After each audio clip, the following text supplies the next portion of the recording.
Benang merahnya adalah karena terjadinya perubahan peruntukan tata ruang, ya. Daerah-daerah yang merupakan daerah resapan air, merupakan ruang terbuka hijau, atau bahkan merupakan dulunya rawa atau daerah berupa situ, itu sekarang sudah berubah menjadi perumahan. Nah, inilah yang mengakibatkan pada saat musim hujan kemarin, daerah-daerah tersebut yang paling terdampak banjir besar. Selain itu juga kita lihat pemukiman-pemukiman yang berada dekat dengan daerah bantaran kali yang sebenarnya juga merupakan daerah langganan banjir yang selama ini paling terdampak parah banjir tahunan. Secara umum ada 4 tipe sebenarnya kalau kita bicara banjir yang sering melanda Jakarta khususnya. Yang pertama yaitu banjir kiriman, di mana pada saat musim hujan, puncak Bogor, hujan lebat, kemudian airnya melimpah mengisi sungai yang mengalir ke Jakarta. Nah, akibat luapan air sungai tadi bisa dipastikan pemukiman-pemukiman yang berdekatan atau berada justru di bantaran kali lah yang paling terdampak banjir, ya. Ini yang pertama. Tipe yang kedua yaitu khusus di daerah Jakarta sendiri terjadi hujan lebat juga, tetapi karena fungsi saluran drainasenya tidak berfungsi optimal, sementara daerah lain tidak terlalu deras hujannya, maka bisa dipastikan akan terjadi banjir lokal. Nah, yang ketiga, untuk pemukiman di pantai utara, pada saat pasang, terutama di bulan purnama, sering terjadi rob atau banjir rob akibat limpasan air laut. Nah, tipe yang keempat yang disebut namanya banjir besar, yaitu pada saat hari yang sama, puncak Bogor hujan deras, Jakarta hujan lebat, Bodetabek secara umum juga hujan lebat, bahkan di pantai utara juga terjadi rob, ya, maka bisa dipastikan khususnya wilayah Jakarta secara umum terjadi banjir besar. Ini yang pernah terjadi di tahun 1996, 2002, 2007, 2012 dan 2015 yang lalu, di mana Jakarta hampir praktis lumpuh karena banjir besar. Nah, untuk banjir yang terjadi minggu lalu di kawasan Jabodetabek, kecenderungannya ada dua, yaitu banjir lokal khususnya, ya, karena kalau kita bicara kemarin Jakarta yang hujan lebat, tapi sementara sekitar Bodetabek tidak terlalu lebat.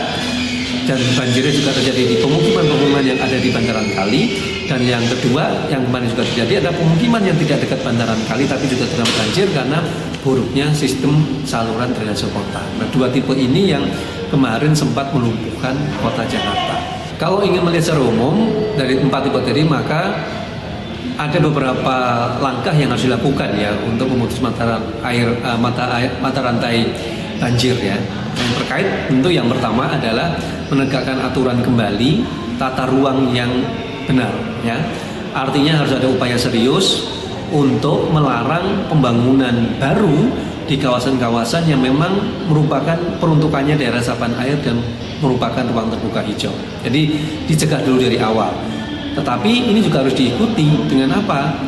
Dengan juga pengendalian kawasan yang sudah berkembang untuk dilakukan peremajaan kawasan, terutama daerah yang paling terdampak banjir, untuk menjadi kawasan hunian tetapi yang ramah lingkungan. Misal kalau kita bicara ada permukiman padat di tengah kota, maka kita bisa mendorong pemukiman tadi ke arah hunian vertikal sehingga ada lahan yang bisa kita gunakan untuk waduk buatan atau dana muatan dan juga penambahan daerah resapan air, sehingga daerah yang dulunya menjadi langganan banjir bisa bebas dari banjir. Jadi yang pertama itu. Yang kedua terkait juga dengan penataan ruang, yaitu mengembalikan lagi fungsi bantaran sungai ke fungsi awal. Artinya seluruh pemukiman yang ada di bantaran kali harus direlokasi, kalinya dilebarkan, ya, kemudian ditata ulang lebih ramah lingkungan. Dan jangan lupa pemindahan ini juga harus dilakukan secara terencana dengan matang. Akan dipindahkan rusunawanya di mana, kapan, bagaimana prosesnya, ya. Sehingga pemahaman masyarakat bukan digusur, ya, tetapi direlokasi dengan manusiawi. Tanpa itu sulit untuk membebaskan pemukiman yang di bantaran kali tadi bebas dari banjir. Jadi langkah ini harus dilakukan, baik itu dengan pendekatan normalisasi atau naturalisasi, meskipun itu juga bisa kita padukan dua pendekatan tadi dalam hal penataan bantaran sungai minimal di 13 sungai yang melewati daerah Jakarta.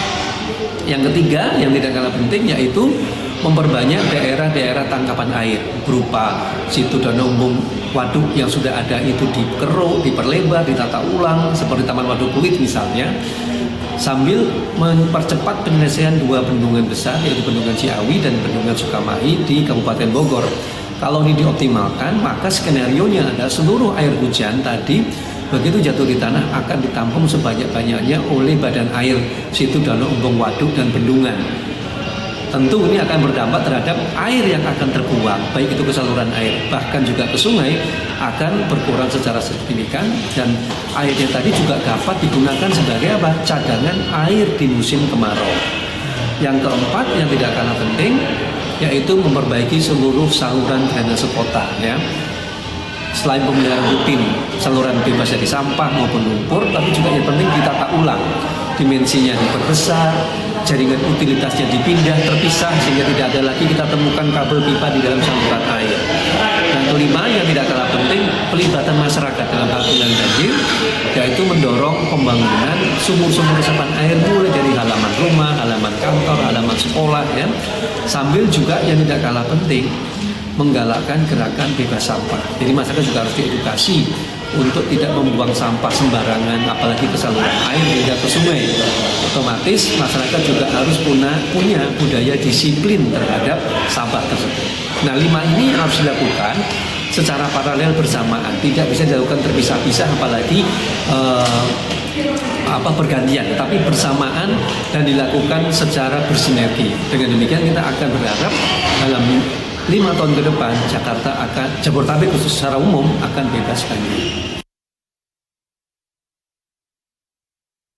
Ya, sebenarnya hampir semua wilayah di Jabodetabek sudah memiliki rencana tata ruang wilayah, ya, atau RT/RW yang sudah diperdakan.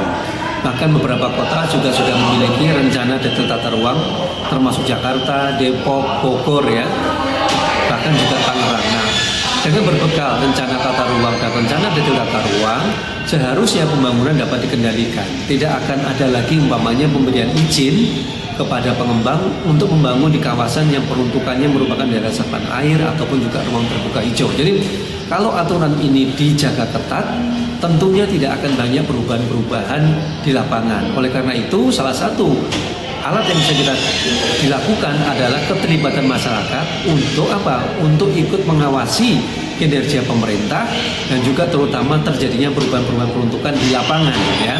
Karena tidak tertutup kemungkinan akan terjadi pelanggaran-pelanggaran yang dilakukan oleh kedua belah pihak, baik pengembang maupun pemerintah, di mana pengembang mengajukan perizinan dan pemerintah memberikan izin, padahal lahan yang akan dikembangkan tidak sesuai dengan rencana tata ruang. Nah, ini disinilah perlunya masyarakat untuk apa? Untuk ikut memantau perkembangan kotanya yang sesuai dengan RT/RW dan RDTR. Kalau itu dilakukan, saya yakin pelanggaran akan semakin berkurang di lapangan.